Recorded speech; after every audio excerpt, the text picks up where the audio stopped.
이솝 이야기 중에 보면은 누구든지 말만 하면 목숨을 잃어버린다고 하는 괴상한 동굴이 하나 있었어요. 누구든지 그 동굴에 들어갈 때는 아무 말도 하면 안 되는 거예요. 그런데 어느 날 그 동네에 사는 바보 사명자가 그 동굴에 들어갔어요. 그 들어가자마자 맏형이, 그래도 또 형이니까 동생들 딱 세워놓고는, 야, 니네들 이 안에서 말하면 죽는다? 그 말 하자마자 어떻게 됐을까요? 예, 그 형은 목숨을 잃었어요.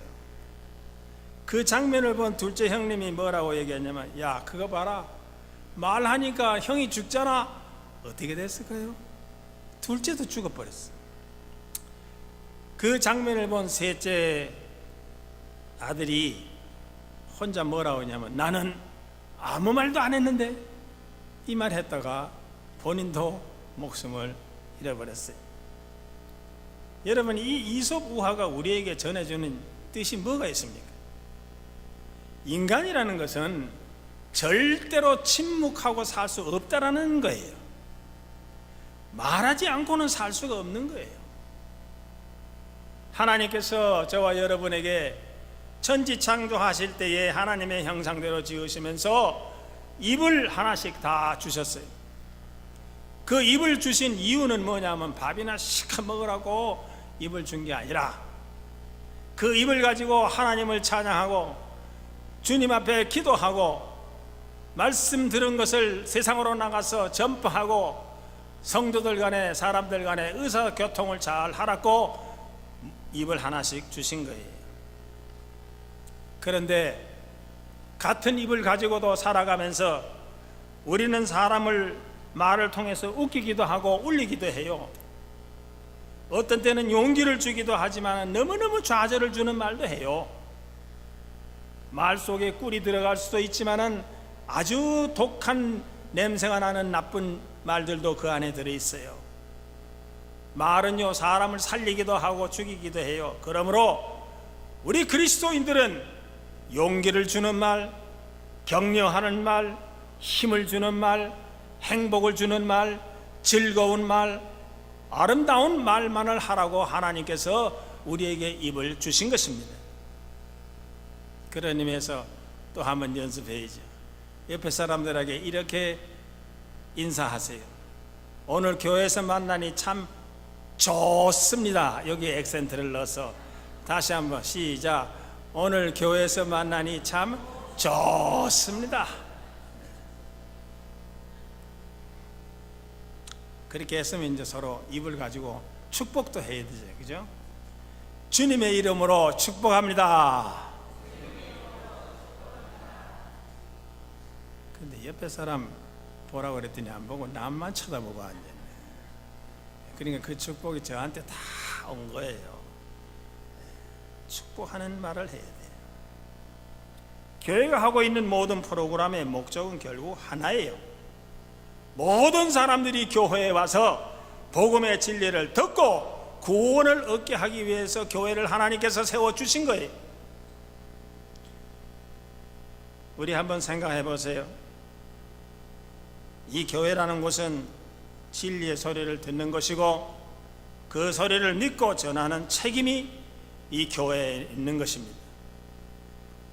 예수님께서 공생의 생활을 하시면서 제자들을 데리고 다니시면서, 얘들아, 내가 하는 모든 기적과 이사, 내가 너희들에게 얘기해 준 모든 말씀을 하나도 잊지 말고 전부 다 기록해라. 내가 하늘나라 가기 전에 한번 전부 다 검증을 해야 되겠다. 이렇게 말씀하지 않으셨어요. 성경은요, 문학 공부 많이 한 글 잘 쓰는 사람이 쓴 책도 아니에요. 맞춤법이나 철자법을 제대로 공부한 지식인이 쓴 책도 아니에요. 신문이나 TV를 통해서 광고를 하면서 이 책은 좋은 책이니까 사서 읽으시오, 이렇게 광고한 적도 없어요. 평생 글 제대로 써보지 못한 투박한 노동자들이 거의 이 성경 66권을 다 기록했다란 말이죠. 그런데 이 성경책이 이 세상에 나오기 시작하니까 많은 나라의 통치자들이 그 성경책을 전부 다 끌어모아서 불을 태우고 성경책을 읽는 사람들을 잡아다가 감옥에 가두고 심지어는 사형까지 시키는 일들이 얼마 전까지 있었어요. 이 세상에 아직도 딱 한 나라가 남았어요. 성경책 못 읽게 하는 나라 어디입니까? 북한이죠. 제가 한 10년 전에 낮은 선봉 지역에 들어갈 때 자 물건을 두만강 그 출입국 관리소에서 체크하는데요, 저한테서 성경책이 나왔잖아요.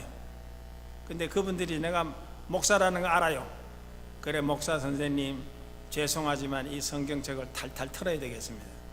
그 안에 뭐가 끼어있는가 하고 한 장 한 장 남겼어요. 그 두꺼운 책을 한 장 한 장 남기면서 확인하고 가져 들어가라고 그러더라고요. 또 나오는데도 똑같이 조사해요. 성경책 들어갈 길이 없도록 만들어 놓은 나라가 아직도 한 나라가 있어요. 마음 아픈 일이죠. 이러한 엄청난 핍박을 받았던 성경의 역사가 이 걸어온 역사를 보면 피 흘림의 역사다 이렇게 얘기할 수 있겠죠. 이런 역사적인 배경을 보면 이 하나님 말씀은 벌써 이 땅에서 없어져야 당연한 것이고 읽는 사람들마다 모두 망했어야 되는데 결과는 정반대로 지금 나타나고 있어요. 왜 그래요? 그 하나님 말씀 속에는 놀라운 힘이 있기 때문에 그렇습니다. 무식한 사람들이, 배우지 못한 사람들이 쓴 성경책이 오늘날까지도 가장 많이 읽혀지는 베스트셀러입니다. 그리고 이렇게 쓴 책들이 이 세상에서 가장 많이 팔린 책이 되었습니다. 호텔에 가면은요, 기독교를 박해하는 나라 빼놓고는 다 침대 옆에 책상 서랍을 열어보면 뭐가 들어있습니까? 성경책이 그 안에 들어있습니다. 왜 이렇게 됐습니까? 없어져야 될 성경책이 왜 이렇게 됐냐 그 말입니다. 그것은 그 말씀 속에 들어있는 성령의 파워가 들어있기 때문에 그런 거예요. 이 성경 말씀은 하나님의 감동, 감화, 성령의 역사로 기록되어 있기 때문에 거기에 어떠한 힘이 있다는 것입니다. 그래서 성경은 그때나 지금이나 변함없는 진리의 말씀을 저와 여러분에게 전하고 있습니다. 요한계시록 1장 3절에 보면요, 이 말씀을 듣는 자는 복되도다, 전하는 자가 복되고 행하는 자도 복되다고 말씀해 주셨습니다.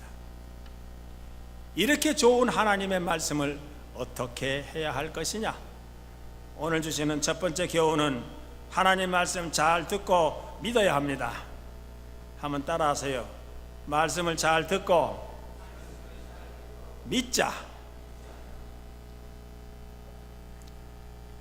우리 인생들은 날마다 많은 말을 듣고 살아요. 그런데 그 말을 잘 들어야 돼요. 말 한마디 잘못 듣는 것이 동기가 되어갖고 한평생 고생 속에 사는 사람들 많이 있습니다. 우리의 인류의 역사를 시작을 보아도 그래요. 하와는요, 눈이 밝아지고 하나님과 맞먹을 수 있다라는 이런 사탄의 꼬임에 넘어가갖고 그 말 잘못 들어서 이 세상에 처음으로 죄가 들어오는 이런 불행한 짓을 저질렀어요. 아담은 또 어때요? 그때부터 이 남성들이 좀 매가리가 없었던 것 같아요. 부인이 얘기하니까 그거 구별 못하고 그냥 먹으라고 그런다고 먹어버리고, 그 부인의 말 한마디 잘못 들어가지고 죄에 동참하는 죄인이 돼버렸잖아요. 빌라도는 또 어땠어요? 유대 백성들이 뭐 오늘날처럼 촛불 집회를 했는지 모르지만 유대 백성들이 소리 질러서 야단을 치니까 죄 없으신 예수 그리스도를 십자가에 못 박아 버리는 이러한 영원한 죄명을 지고 그 이름은 우리는 아직도 기억하고 있습니다. 인간은 본래 에덴 동산에서부터 지금까지 둘 중에 하나예요. 하나님의 소리를 듣고 천국을 가든지 사탄 마귀 소리를 듣고 지옥으로 떨어지든지 둘 중에 하나입니다. 우리의 인생은 절대로 회색 지역이 없어요. 천국 아니면 지옥이라는 말씀이에요. 그래서 잘 들으라는 거예요.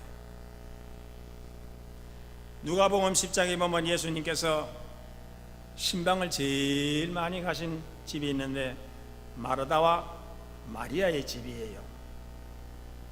그날도 제자들과 함께 이제 그 집에 갔는데 손님이 갑자기 13명이 들이닥치니까 이 마리아가 그만 마음이 급해진 거예요. 그래서 상상을 해보면 아마 그 집 앞에 있는 슈퍼에 쫓아가고 반찬거리를 사가지고 이제 집으로 쫓아온 거예요. 와서 부엌에 들어가서 열심히 쿡을 하고 있는데 마리아는 자기 언니를 도와주지도 않고 예수님 옆에 탁 앉아갖고는 설교 말씀을 열심히 듣고 있는 거예요. 그 장면을 본 마르다가 뿔이 났어요. 동생을 불러다가 야단을 친 게 아니라 예수님한테 이렇게 얘기했어요. 선생님, 제 동생 좀 봐세요. 나는 이렇게 바빠 죽겠는데 자기 혼자 예수님 말씀 듣는다고 저렇게 얌통머리 없이 앉아 있는데 빨리 얘기해서 날 좀 도와주라고 말씀 좀 해주세요. 이런 썰렁한 분위기가 됐을 때 예수님께서 뭐라고 말씀하셨어요? 마리아야, 네 언니 좀 가서 도와줘라. 이렇게 말씀하지 않으셨습니다. 아니다. 마르다야, 음식은 한 가지만 해도 괜찮아. 우리가 너희 집에 밥 먹으러 온 게 아니잖니. 오늘 나누는 이 하나님의 말씀을 여기 와서 듣는 것이 더 중요하다. 반찬은 하나만 하고 빨리 들어와서 말씀을 들어라. 이렇게 말씀하셨어요. 저는 이 말씀을 읽으면서 저희가 목회할 때 참 엄청나게 신방 다녔습니다. 사모하고. 저는 1월달 되면은 사업체 축복 신방이라고 그래가지고 한 3개월을 다닙니다. 오죽이나 많이 신방을 다니니까 장로님들이 목사님 신방 다니시다 차고장 나면 안 됩니다. 그래갖고 그 덕분에 3년이나 4년 만에 새 차 뽑아줬어요. 그래서 저는 맨날 새 차만 타고 다녔어요. 왜 1년 타면 3만에서 4만 마일이 뛰니까 그렇게 많이 다녔어요. 겨울에 신년 축복 신방이 끝나면 이제는 가정 신방을 들어갑니다. 그래 가보면은요, 대부분의 성도님들이 미리 준비해서 아주 맛있는 음식을 준비해갖고 대접하려고 열심히 쿡하는 모습을 많이 봤습니다. 그런데 제가 기억나는 일이, 어느 집에 갔더니 저는 밥솥에서 사람 목소리 나는 건 그날 처음 들었어요. 한참 설교를 하고 있는데 부엌 쪽에서 뭐 김 빠지는 소리가 푹 나더니 말이죠. 맛있는 잡곡밥이 다 되었습니다. 밥을 한번 저어주세요. 요새는 우리 집에도 소리 나는 밥솥이 있는데 그때 이제 처음 들었어요. 자, 그러니 이게 설교하다가 그놈한 밥솥에서 떠드는 소리 때문에 설교가 삼천포로 빠지는 경우도 있어요. 또 어떤 때는 한창 그 가정을 위해서 축복기도 하고 있는데 그 부인은 일어나가지고 부엌에 가가지고 반찬 뭐 그릇 차린다고 덜그락 소리가 나요. 그럴 때 저는 주님과 똑같은 소리를 하고 싶었어요. 우리는 라면 하나만 먹어도 됩니다. 그렇게 요리하시느라고 수고 많이 안 하셔도 됩니다. 여기 오셔서 이 가정을 위해서 주시는 하나님 말씀 들으세요. 저는 하고 싶은 그 이야기를 은퇴할 때까지 한 번도 못 써먹었습니다. 왜? 괜히 열심히 정성껏 준비하는 분들한테 그런 얘기 했다가 어떻게 되죠? 삐집니다. 신방 갔다가 그 다음 주에 교회 안 나오면 큰일 나니. 그래서 예수님께서 하신 말씀 그저 주님이 하신 말씀이구나. 저는 한 번도 못 써먹고 은퇴하고 여기 내려왔습니다. 요한계시록 3장 6절에 보면 7교회에 보내는 하나님의 말씀이 있는데 귀 있는 자는 성령이 교회에게 하는 말씀을 들을지어다. 우리가 인생을 살다가 보면 어떤 때는 앞뒤가 콱 막히고 어디로 돌출을 해야 될런지 방향을 잃어버리는 경우가 참 많습니다. 너무너무 힘들어서 살고 싶지도 않습니다. 고통을 이길 수 있는 힘이 전혀 없는 이런 어려운 때가 우리 당할 때가 있지 않습니까? 그런데 하나님의 말씀은 어떤 힘이 있느냐 하면 우리 인생들이 어떠한 고난이나 환난이나 인생의 풍랑이 닥쳐와도 그 가운데서 우리를 구원해내는 능력이 들어있는 줄로 믿습니다. 그래서 시편 42편 5절에 보면 내 영혼아 내가 어찌하여 낭망하며 어찌하여 내 속에서 불안해하는가. 너는 하나님을 바라보라.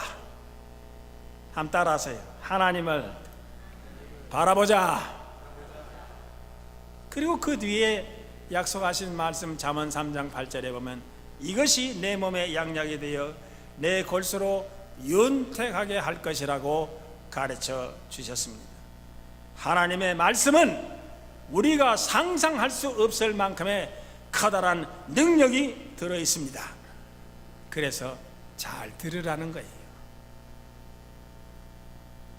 말씀을 굳게 잡으면 그 말씀의 힘으로 뭐든지 가능하게 하는 능력 있는 삶을 살 수 있다고 마가복음 9장 23절에 이렇게 약속했습니다. 할 수 있거든이 무슨 말이냐? 믿는 자에게는 능치 못할 일이 있다 없다? 없다 그랬어요. 오늘날 현대교회마다 성도들이요, 예수 믿다가 좌절하고 교회를 떠나는 사람들이 우리 주위에 얼마나 많아요. 그런데 이분들의 얘기를 들어보면요, 참 이유도 다양해요. 이 동네는 그런 분이 안 계신지 모르지만 제가 있었던 지역은 신앙생활하다가 그만둔 사람들도 골라가지고 그 사람들만 다 찾아다녀 보면요, 이런 얘기해요. 목사님, 어느 교회 가보니까요, 옛날 나하고 대판 싸웠던 깡패 같은 사기꾼이 그 교회 집사래요. 그래서 안 나간다라는 거예요. 그러고는 또 전에 아주 친하게 지내면서 계를 했는데 그 계를 깨가지고는 돈 띠먹고 달아난 오야가 어느 교회 가보니까 그 교회 권사래요. 이유가 참 많아요. 왜 이렇게 세상의 여러 가지 일로 인해서 그의 신앙생활이 막 흔들립니까? 그 이유가 있어요. 그것은 그 사람의 인격 때문이 아니라 그 사람 심령 속에 하나님의 말씀, 그의 심령 속에 로고스가 없기 때문에 조그만 일에도 흔들리고 신앙생활을 그만두는 이런 어려운 삶을 살아갈 수밖에 없는 것입니다. 말씀이 심령 속에 가득 찬 사람들은 어떠한 환경이나 어떠한 소리가 나에게 들려와도 흔들리지 않아요. 왜요? 신앙이라는 것은 하나님과 나와의 관계이기 때문에 어떠한 상황 속에서도 내가 분명히 하나님과 같이 있으면 그의 인생은 흔들리지 않는다라는 거예요. 미국에서 복권 당첨자들의 뒷조사를 해봤는데 한 번에 어마어마한 돈을 이제 받아가지고 부자가 됐잖아요. 이 사람들이 어떻게 사는가 조사를 해보니까 놀라지 마세요. 90% 이상이 복권 받은 사람들이 몽땅 망했더라는 거예요.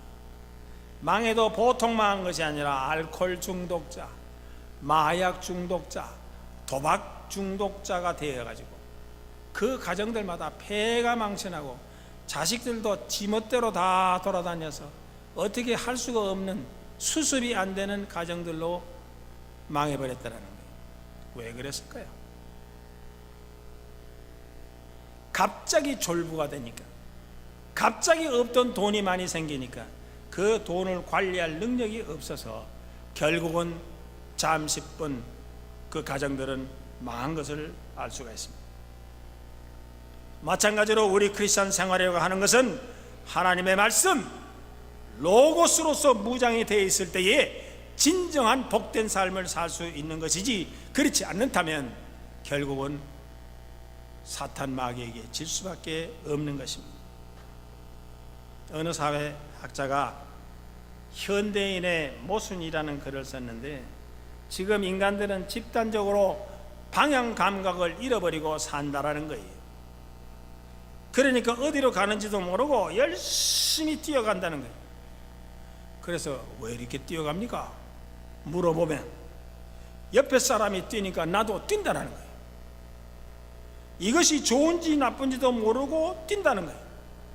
남이 뛰니까 내가 걸어가면 질 것 같으니까 뛴다는 거예요. 그러니까 사람들이, 오늘날 현대인들이 항상 입에 달고 다니는 소리가 있어요. 아이고 피곤해, 아이고 바빠, 아이고 재미없어. 인류가 방향 감각을 잃었을 때는 내가 무엇을 하는지도 모르고 그냥 분주하게 다니게 되는 거예요. 하나님의 말씀이 제시하는 영적 능력이 없기 때문에 내가 지금 어디로 가는지 모르고 무엇을 하고 있는지도 모르고 그냥 가는 거예요. 교회가 세상에 줄 수 있는 것이 뭡니까? 구제와 봉사, 뭐 맞는 말이죠. 그러나 이런 것들은 핵심적인 일이 아니에요. 이런 것들은 교회뿐 아니라 다른 단체에서도 얼마든지 할 수 있는 일입니다. 그러나 교회만이 세상에 줄 수 있는 것은 오직 예수 그리스도의 복음인 줄로 믿습니다. 교회가 세상에 주어야 하는 것은 생명을 살리는 십자가인 줄로 믿습니다. 사랑하는 성도 여러분, 하나님 말씀 잘 들으시고 말씀 위에 굳건히 서시기를 주의 이름으로 간절히 축원합니다. 두 번째 교훈은, 좋은 소식을 들은 것은 다른 사람에게 전해야 합니다. 한번 따라하세요. 복음을 전하자. 우리 교회에 표를 붙여놨죠. 지경을 넓히는 교회. 뭘로 지경을 넓힐 수 있랍니까? 그게 방법이 뭐예요?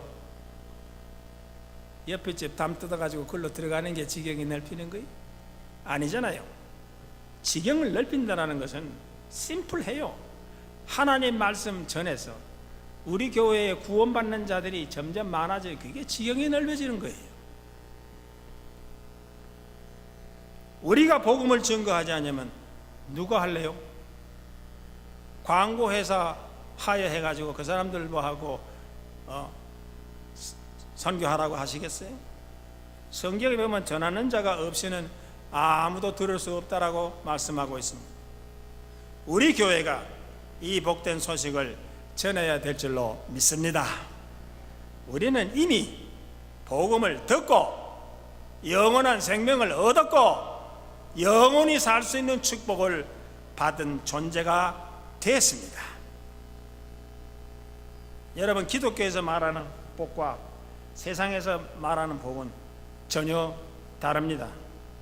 세상이 말하는 복은 해피니스를 말하는 것이고 행복을 의미합니다. 그러나 성경에서 말하는 복이라는 것은 블레싱입니다. 축복을 의미합니다. 이 두 단어는 어간이 달라요. 어원이 달라요. 이 해피니스의 어원은 우연히 일어나다, 우연히 만나다 라는 의미를 가진 해폰에서 나왔습니다. 단어적인 의미로 보면 행복이라는 것은 우연히 일어나는 것입니다. 오늘 행복했던 사람이 내일 불행할 수도 있고, 오늘 어려웠던 사람이 내일 행복해질 수도 있는 것과 마찬가지로 세상의 행복이라는 것은 항상 들쑥날쑥한다라는 거예요. 그러나 성경이 말하는 이 행복은 전혀 달라요. 여기에 blessing, 이 단어는 피를 흘린다라는 뜻의 블리드에서 나왔어요. 축복이란 피를 통해서 주어진다, 그 뜻이. 예수 그리스도께서 십자가상에서 저와 여러분을 살리기 위해서 피를 흘리심으로 온 인류가 복을 누리게 되었다, 그 말입니다. 이것이 바로 축복의 기원이에요. 그리고 예수 그리스도의 피가 닿는 사람마다, 예수 그리스도의 피가 닿는 곳마다 축복이 임한다고 가르쳐주고 있습니다. 성도 여러분, 우리는 이미 복음을 듣고 축복을 받은 존재가 되었다면 이 축복을 전달하는 통로가 되어야 할 줄로 믿습니다. 우리가 이미 거듭난 존재가 되었다면, 우리가 이미 하나님의 백성이 되었다면, 이것에 대한 확신이 있다면 이제는 우리가 페이팩스 지역뿐만 아니라 땅 끝까지 이르러 죽은 영혼을 살리는 일을 감당해야 될 줄로 믿습니다. 제가 은퇴를 하고 케냐 지역에다가 고아원을 지어주는 것이 좋겠다 하는 그런 이제 소망을 가지고 있었습니다. 거기 다녀오기도 하고 또 목사님들을 만나고 했는데, 하나님께서 묘하게 고아원 짓는 일을 막으세요. 처음에는 답답도 하고 섭섭도 하고 어떻게 해야 되는가 참 굉장히 고민을 많이 했어요. 그러다가 어느 날 하나님께서 고아원 짓는 일에 대해서는 원치 않으신다는 뜻을 깨닫고, 그 하나님, 제가 약속해 드린 일에 대해서 그럼 어떻게 해야 됩니까? 그랬더니 제 마음속의 감동이 교회당을 지으라는 이러한 감동을 주셨습니다. 그리고 그런 일에 전담하시는 선교사님을 저하고 짬해 주셨어요. 인도 남부에서 지금 교회당을 짓고 계신 분인데, 이분이 중국에서부터 시작해 가지고 네팔을 거쳐서 인도까지 지금 내려오셔서 교회당을 짓는데 자그마치 현재까지 158개의 교회당을 지었답니다. 그분이 또 미국 오시는 길이 있어 가지고 며칠 전에 여기까지 오셔 가지고 저하고 만났어요. 만나 서로 기도하면서 이게 하나님 뜻이로구나 확실하게 깨닫고, 선교 헌금도 좀 드려서 기공식을 준비하도록 부탁을 드렸어요. 그분 지금 인도 남부에 들어갔습니다. 그래서 제가 5월 29일 날 여기를 떠나서 그쪽에 가서 준비된 그 땅에다가 교회당 약 700석짜리 교회당을 짓는 일에 기공식을 하러 들어갑니다. 그리고 계획대로 잘 되면 내년 1월이나 2월이면 큼직한 교회당을 지어서 그 지역에 수많은, 지금 인도 지역이요, 지금 성령의 불길이 얼마나 뜨겁게 흐르는지 모른답니다. 그 사람은 많은데 교회는 많은데 교회당이 없어서 천막을 치고 예배를 드리는 이런 것을 봤습니다. 그곳에다가 많이 모일 수 있는 교회당을 지을 겁니다. 그래 내년에 가서 이제 헌당식을 하려고 계획하고 있습니다. 여러분들도 기억나시면 이 일이 잘 진행될 수 있도록 기도도 부탁을 드립니다. 젊은 청년이 약 70%나 차지하고 있는 어느 교회 목사님이 성도들을 가리켜서 뭐라고 불렀냐면 미사일이라고 불렀어요. 우리는 미사일 그러면 누구 생각납니까? 김정의 생각이 나죠. 근데 이 친구는 요새 바짝 얼어가지고는 이제 뭐 미사일 그런 거 안 하겠다고 또 이제 그런데 두고 볼 일이고, 이 미사일은 적을 향해서 발사해야 되는데 성도는 세상으로 나가서 그 미사일을 가지고 세상을 뒤엎은 존재들이라 이렇게 얘기한다고 합니다. 근데 세상으로 가진 않고 복음을 실컷 받아놓고는 교회 안에서만 떠드는 성도들이 있대요. 그러면 그 목사님이 그 사람들을 상해서 이렇게 얘기한대요. 야, 너 자폭하냐?